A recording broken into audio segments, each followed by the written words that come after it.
Bueno, buenas tardes para todos y muchas gracias por asistir. Para comenzar, quisiera agradecer a la Comisión de ADFI por la realización del concurso que nos ha permitido publicar este libro. Esperemos que las ideas que aquí se transmiten puedan contribuir en alguna medida al desarrollo del ser humano y por ende a la construcción de un mundo mejor. Entremos en tema. El método a que se refiere este libro fue concebido a principios de los años 70 por el pensador y escritor Mario Rodríguez Cobos, más conocido como Silo. No obstante, las raíces conceptuales, es decir, los antecedentes del mismo en el campo del pensar, pueden rastrearse entre la fenomenología de Edmund Husserl y la lógica relacionante de George Hegel, dos filósofos occidentales que pasaron por este mundo hace 1 y 2 siglos respectivamente. Husserl describió el funcionamiento de la conciencia diciendo que a cada acto de conciencia le corresponde un objeto. No es posible pensar si no se piensa en algo. No es posible recordar o imaginar si no se recuerda o imagina algo. Pensar, recordar e imaginar son actos de la conciencia, mientras que aquello que se puede pensar, recordar o imaginar es un objeto de la conciencia. Percibimos entonces el mundo como un conjunto estructurado de objetos que en realidad son objetos que aparecen en nuestra conciencia. Ese conjunto de objetos estructurados, esa red de estructuras conceptuales, constituye nuestra visión del mundo. No podemos percibir el mundo sino a través de esa especie de filtro que representa nuestra conciencia. El mundo aparece así como un conjunto de fenómenos para la conciencia. Pero esa actitud tan extraña de pensar las cosas así no es la actitud natural con que nosotros nos movemos en el mundo. Normalmente nosotros creemos en la realidad que nos muestran los sentidos, sin advertir que nuestra conciencia nos entrega siempre una particular interpretación de esa realidad. Si un estudioso o un investigador fuera consciente de que la particular forma en que se le presenta a sus ojos, a sus sentidos, en que se le presenta un objeto de estudio, tiene que ver no solo con el objeto de estudio, sino con él mismo, entonces estaríamos frente a un sujeto capaz de actuar con mayor libertad mental respecto de otro que cree ingenuamente en la realidad que le muestran los sentidos. Este es un punto distintivo del método que nos ocupa.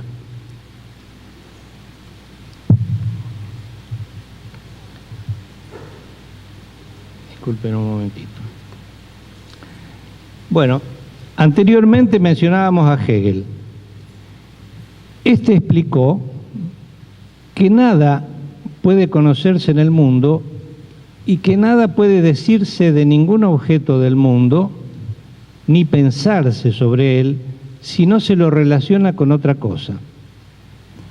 Por lo tanto, no hay ningún objeto aislado porque no puede ser concebido siquiera por la conciencia. Por ejemplo, si uno quiere pensar en el significado del concepto luz, tiene que necesariamente referirse a lo que sería la ausencia de la luz, que es la oscuridad.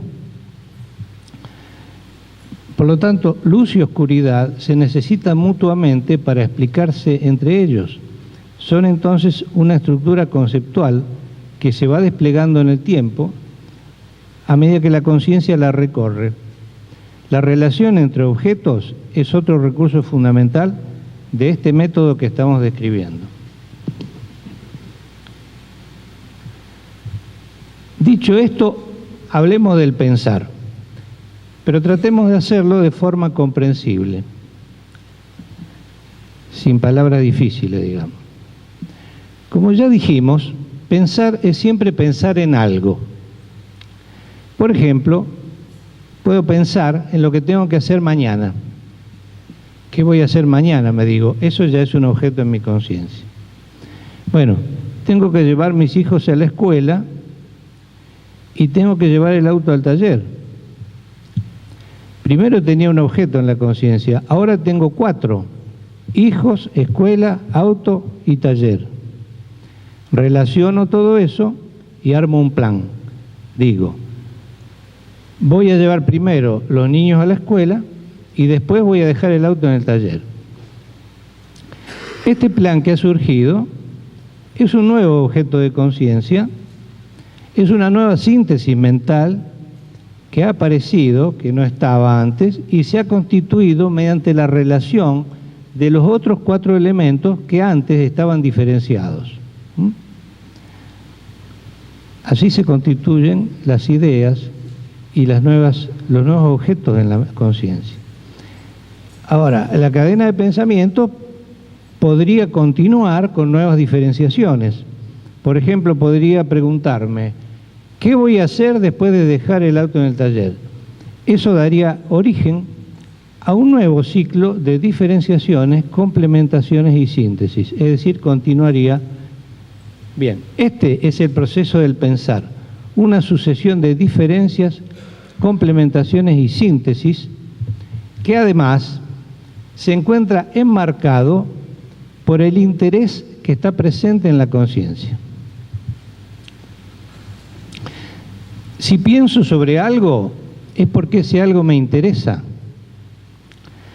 Pero este interés ya no es de naturaleza intelectual, sino que se trata de algo emocional, algo emotivo. Aquí se advierte entonces cómo ciertos componentes emotivos son esenciales para el buen funcionamiento intelectual, a diferencia de lo que se cree normalmente, ¿no es cierto?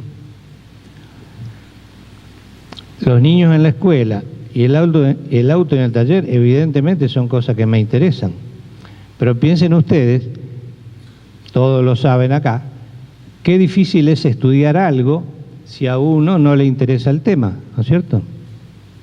Así que el punto del interés es fundamental en el funcionamiento del conocimiento en general. El esclarecimiento del interés que motiva el estudio es otro de los puntos fundamentales de este método, porque contribuye definitivamente, definitoriamente, a proporcionar un punto de vista, una red de estructuras conceptuales a partir de la cual se va a generar una visión de eso que quiero estudiar.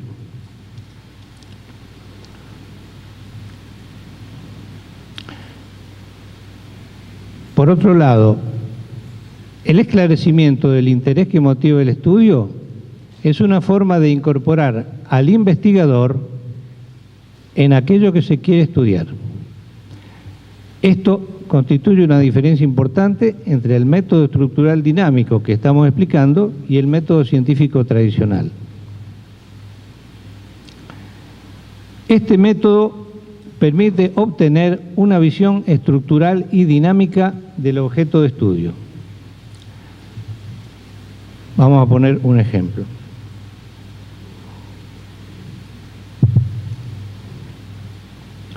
Supongamos por un momento que queremos comprender por qué una persona actuó de determinada manera en cierto momento de su vida. Esa persona podría ser uno mismo o no. En todo caso, el estudio comenzaría por aclarar muy bien por qué y para qué quiero estudiar eso que pasó. Aclarar cuál es mi interés en el tema y desde qué punto de vista quiero observar aquello. Luego trataría de encuadrar estructuralmente a esa persona, cómo es la sociedad en la que vive y en la que se formó, cómo es su ámbito inmediato de relaciones, cómo es su vida interior, es decir, sus pensamientos, su forma de sentir, sus creencias. Finalmente, observaría la vida de esa persona en el tiempo. Estudiaría las distintas etapas de su biografía, las relaciones con el medio, su personalidad, sus roles y el juego de imágenes y sentimientos que pueden haberlo llevado a hacer lo que hizo.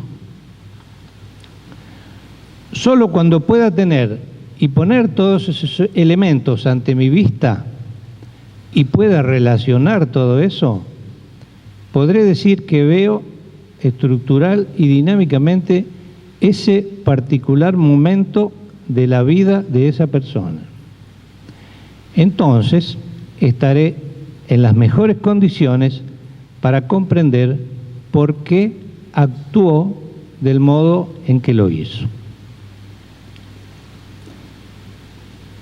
Cuando se observa el mundo desde esta visión estructural, la conciencia detecta inmediatamente analogías entre objetos muy diversos.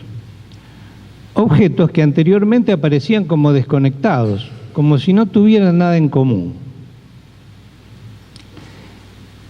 En la primera parte de este libro mostramos a modo de ilustración algunas de estas analogías, por ejemplo, entre objetos de la física, de la biología, en el desarrollo de los embriones, en el desarrollo de las especies, en numerosas funciones humanas como el pensar, la conducta, el habla, etcétera, etcétera. Así que no solo advertimos desde esta visión estructural esta unidad de analogía, como decía Aristóteles, sino que advertimos una analogía también en la forma dinámica en que se generan todas las estructuras del universo.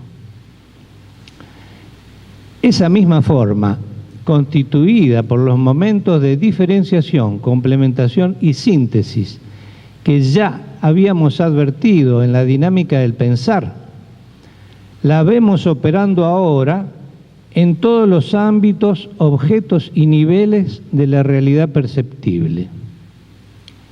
La vemos operar desde lo microscópico a lo macroscópico, desde lo simple a lo complejo, desde lo físico a lo biológico y lo mental.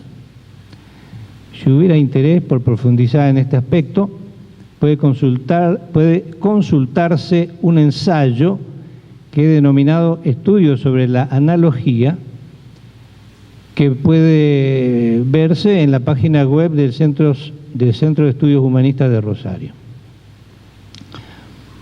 En la segunda parte de este libro, que este libro tiene dos partes, en la segunda parte de este libro se describe un seminario teórico práctico sobre el método estructural dinámico, que es una buena forma de aproximación. Normalmente el seminario se desarrolla en grupos, coordinado por uno o dos instructores, y puede asumir distintas modalidades en cuanto a los días y las cargas horarias correspondientes. El año próximo, en el 2015, vamos a desarrollar uno de estos seminarios, al cual están todos invitados, y la inscripción se efectuará por medio de la página ya mencionada o enviando un mail a contacto@cechr.org.ar. Termino citando un párrafo del libro. El ejercicio reiterado de la visión y el pensamiento estructural dinámico constituye un camino de esclarecimiento del acto del pensar. Esto puede ser útil en los ámbitos de estudio e investigación pero por encima de ello, creemos que resulta esencial para el desarrollo evolutivo del ser humano. Nada más y muchas gracias.